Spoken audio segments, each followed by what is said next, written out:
I am the unluckiest person in the world. I think it started the day I was born. My bad luck just got worse and worse, and my 18th year was the worst year of all.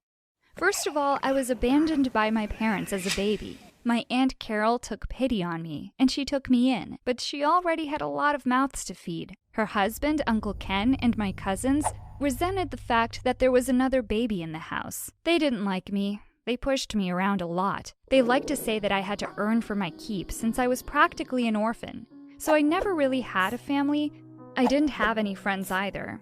The kids in my school said that they didn't want my luck to rub off on them. It didn't help that they named me Penny, because soon people started to call me Unlucky Penny. That name followed me all until high school. I always got bad grades. I always got picked last for teams.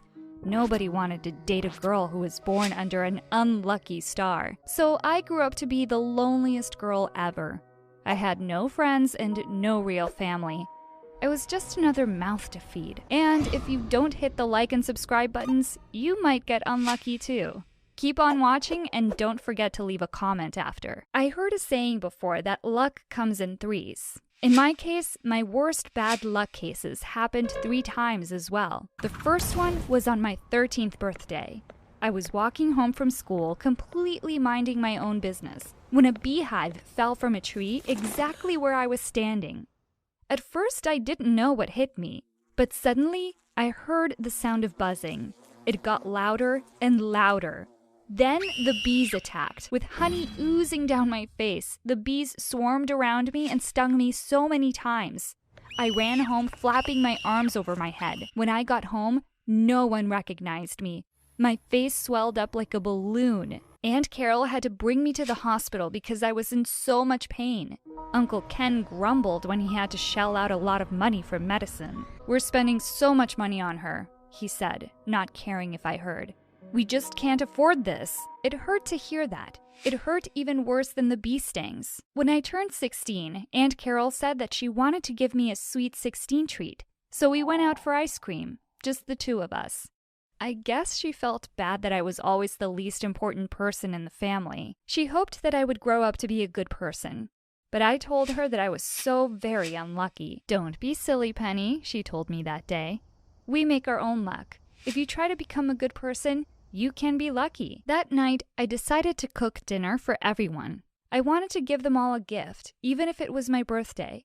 I was trying to be a good person, like Aunt Carol said. But while I was getting all my ingredients from the basement pantry, somehow I missed a step. I fell down the stairs. When they found me, I had already broken my arm and my leg. I had to wear a cast for months, and I was in bed for weeks. "Poor child," Aunt Carol told me while sitting beside my bed. "A lot of bad things seem to happen to you." I felt so miserable and unlucky. But I was feeling scared too. 2 big things already happened. The third one was probably going to be disastrous. Uncle Ken didn't have Aunt Carol's bedside manner. He didn't like it that he had to bring my meals to my room. "I know you didn't mean to fall down the stairs," he told me, "but please be more careful, Penny. We barely have enough money to feed everyone. And now we have to take care of you too." I cried a lot after that. I knew I was such a burden to them. I had a lot of time to think while I was stuck in bed. I knew I had to do something the moment I got better. So the only thing I could do to save money was to get a scholarship. For that, I had to study really hard. So I did. Somehow my bad luck didn't affect my grades anymore. I started to get A's instead of C's in my classes. When I finally turned 18, I was feeling pretty good about myself. I tried not to think of the third big bad luck that was coming. I got a scholarship to college. It would pay for everything. When I got to college, I got assigned to a dorm room, and I was going to have a roommate. I prayed that she was going to be a good one. I was wrong. Jenny wasn't just a good roommate. She was a great one. We became best friends from day one. Jenny liked to talk, but she also liked listening to me. She's the only one on campus who knew about my Unlucky Penny nickname. I told her about bad luck coming in threes. She told me I was being ridiculous. "If you keep thinking about it, then it will certainly happen, so stop thinking about it," she told me constantly. "Only think happy thoughts." After a while, I finally did. We made our dorm room the best in the building. We both made sure to keep it clean and tidy. We never got into any argument about whose turn it was to vacuum. It was the perfect living arrangement. Jenny was the best friend I could ever hope for. A few months later, Jenny turned 18 herself. She treated me to dinner. She wanted to do something that she couldn't do when she was just a minor. "I know what to do," she said. "Let's buy a lottery ticket." I was excited. I never did that before. "Let's do it," I cried. So we went to the nearest convenience store and bought tickets for each of us. When it came time to choosing the numbers, I decided on the dates of my birthday. Jenny just used random numbers for hers. We were excited for the results, but the draw was in a few days. Meanwhile, we spent a lot of time dreaming about the things we would buy if we won the lottery. Apart from the usual shopping sprees and exotic trips, mostly I thought about helping Uncle Ken and Aunt Carol. Although Uncle Ken complained a lot about me, the fact still remained that he let me live in their house. They still clothed and fed me. When the night of the draw came, I was feeling very nervous. I felt like my luck was really going to change that night, but just before the numbers were announced, my tummy was feeling topsy-turvy. I gave my ticket to Jenny and told her that I needed to use the bathroom real quick. I did my business as fast as I could. When I finally got back to our room, I was half expecting to see Jenny jumping for joy, but she was just busy fixing the stuff in her handbag. "Did they call out the numbers yet?" I cried. "Did we win?" Jenny turned around to face me. "Sorry, Penny, no such luck tonight," she said calmly. "Maybe we can try again some other time." I asked her for my ticket. I wanted to use it for a keepsake, but Jenny said that she already ripped it up and threw them away. "I don't want to be reminded that we weren't lucky tonight," she told me. I felt absolutely terrible. I really thought that I was going to win. "Oh well," I replied. "I guess my streak of bad luck isn't over yet." It definitely wasn't. The next day, my alarm went off loudly. "Turn that darn thing off, won't you?" Jenny cried from her bed. I mumbled an apology and turned off the alarm. I got dressed quietly so I wouldn't disturb her anymore. After all my classes that day, I decided to buy some dinner that I could share with Jenny. I was sorry about waking her up that morning. But when I got to the room, Jenny wasn't there yet. I tried to wait up for her as long as I could. Jenny didn't even go back to the room that night. The next morning, I was feeling worried. It wasn't like Jenny to spend the night somewhere else. I called her phone. She answered right away. She said that she had to go home for a few days. There was an emergency. "I hope everything turns out okay," I told her cheerfully. "I'll see you in a few days." It was lonely without Jenny around, but a few days later she finally arrived. She unpacked her bag and took out a lot of new clothes. "Wow," I said. "You didn't tell me that you went shopping." She shrugged her shoulders. She said that those were gifts from her parents. The Jenny that came back wasn't the same Jenny that left. Suddenly, everything I did started to annoy her. She said that she was tired of cleaning up after me. I was confused because I always did my share of the chores. I tried to please her more. I thanked her for every little thing, but she always seemed a bit angry over something. I was very surprised when I came back to the room one day. All of Jenny's stuff was packed in boxes. She told me that she was moving to another dorm. "Why?" I asked with a whine. "What happened?" Jenny didn't answer me. She just said that she needed a change. So she left. The school arranged a transfer, and I got another roommate called Mandy who kept mostly to herself. I missed Jenny a lot. She was my first real friend, and now she didn't even want to talk to me anymore. I tried to call her, but she never picked up. The next time I saw Jenny, she almost ran me over in her new car. I was crossing the street when a red convertible nearly sideswiped me.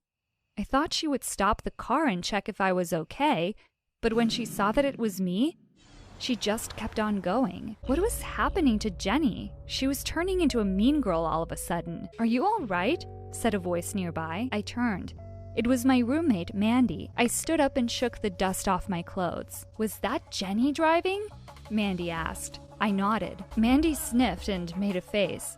"She's awful. My old roommate went to the same high school as her. She told me that Jenny is a snob, Besides, she practically forced me to leave my room so she could switch places with me. I felt terrible about my falling out with Jenny, but I didn't like hearing Mandy talk badly about her either. "She's not that bad. Maybe she's just having a bad day," I replied. But Mandy said that Jenny was truly awful. She heard that Jenny came from a family of gold diggers and opportunistic people. Her family's got a reputation of being thieves and criminals. Of course, none of them were ever caught, but everybody knew what kind of people they were, Mandy added. I felt insulted. How dare she say those things about my friend? The gossip was that Jenny was always finding ways to make money, even back then.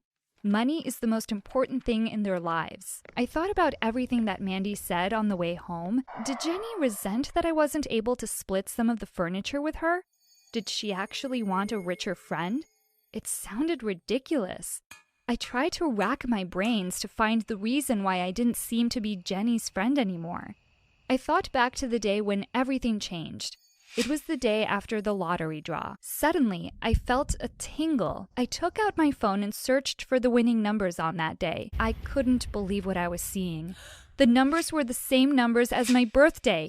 My ticket actually won the lottery, but I gave that ticket to Jenny. She saw that my ticket won, so she stole it so she could keep the money for herself. How was I going to get my winnings? How could I prove it? I found the lottery office online and went there myself. I asked them what would happen if a ticket was stolen.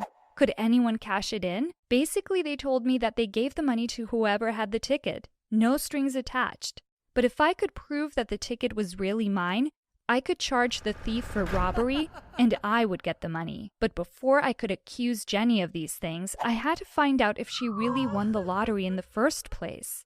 The lottery office couldn't disclose the name of the winner without their consent. I had to make a plan.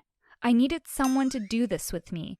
There was no better person to ask than Mandy. Mandy agreed to it at once. She really hated Jenny that much. She said that she would pretend to be a reporter, so she went undercover. She pretended that it was for a rags to riches story that was going to be aired on TV. Surprisingly enough, Jenny admitted that she won. "How did you pick the lucky numbers?" Mandy asked. "Those were just random ones, you know," Jenny replied. "Those numbers didn't mean anything to me." When I heard that, my blood boiled over.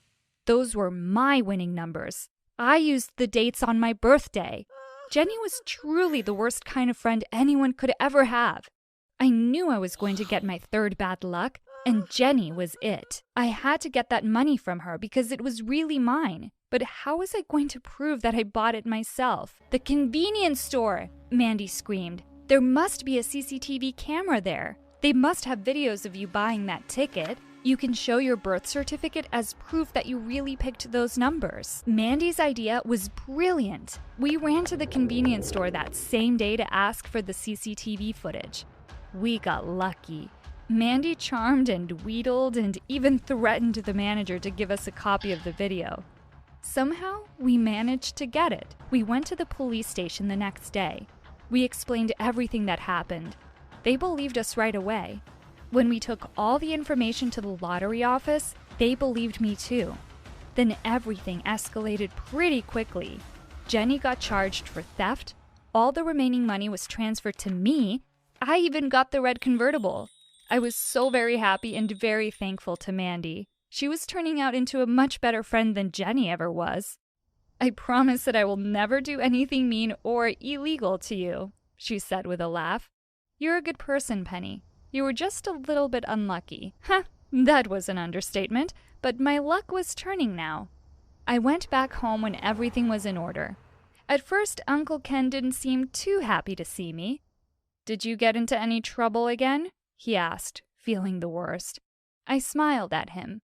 I told him that I wasn't unlucky anymore. "I want to thank you for putting a roof over my head," I said. Uncle Ken was shocked. I told them that I had won the lottery. Then I gave him the keys to the convertible. Aunt Carol started crying and screaming with joy. "I can't believe it. I guess we'll have to change your nickname then." The best feeling in the world came over me when Uncle Ken gave me a hug. He cried too when I told him that I would help with the expenses from now on. I guess that was it. My streak of bad luck was done. Only good things were going to happen to me now.